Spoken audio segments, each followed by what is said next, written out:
Alors justement, est-ce que vous allez engager la fameuse réforme de la justice des mineurs? Bonne question.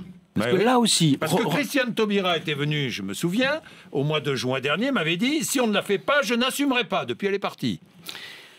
Moi, je suis un garde des Sceaux à qui on a confié cette responsabilité pour agir. Pour agir, ça veut dire qu'il faut partager le diagnostic. Est-ce que la justice des mineurs, aujourd'hui, fonctionne bien? Eh bien, le jugement n'est pas aussi simple que ça. Oui, pour l'essentiel. 80% de ceux qui viennent devant un juge d'enfants n'y reviennent jamais.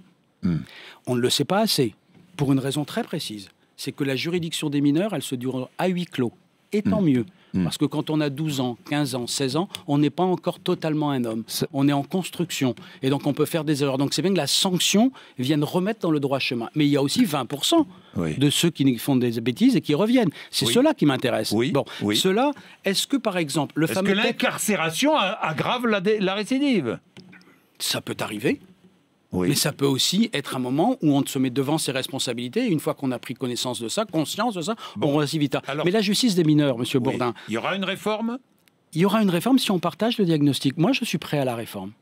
Pour une raison très simple. Parce qu'aujourd'hui, la fin du quinquennat, le président de la République a dit en 2013, devant la Cour de cassation, c'est pas le mauvais endroit pour dire des choses comme ça, devant la Cour de cassation, il a dit qu'il était favorable à ce qu'on regarde à nouveau cette question. Pourquoi? Vous savez, c'est l'ordonnance de 45, comme on dit. D'accord, il est favorable à ce qu'on regarde. Non, mais je vais vous dire pourquoi. Est-ce qu'il y aura une réforme avant la fin du quinquennat? Mais je vous dis que je suis prêt. Je suis prêt à déposer un projet de loi pour en débattre. Pour une raison très simple. C'est que dans les textes qui aujourd'hui régissent la juridiction des mineurs, on n'y a pas de place pour la victime, par exemple. Elle n'existe pas dans le texte de 1945.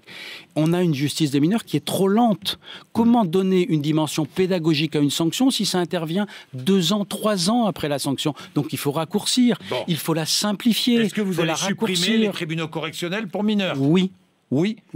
Ces tribunaux correctionnels pour mineurs seront supprimés? Oui. Bon. Pourquoi? Pourquoi ils sont supprimés? Parce que, d'abord, aujourd'hui, ils ne concernent qu'1% des condamnations des mineurs, 1%. 2, tous les magistrats, invitez n'importe quel magistrat, il vous dira que ce sont des créations qui embouteillent les tribunaux. Et mon problème à moi, c'est de simplifier la vie des magistrats. Et donc, parce que ça sature, ça asphyxie pour des sanctions dont on nous disait qu'elles allaient être plus dures. Non.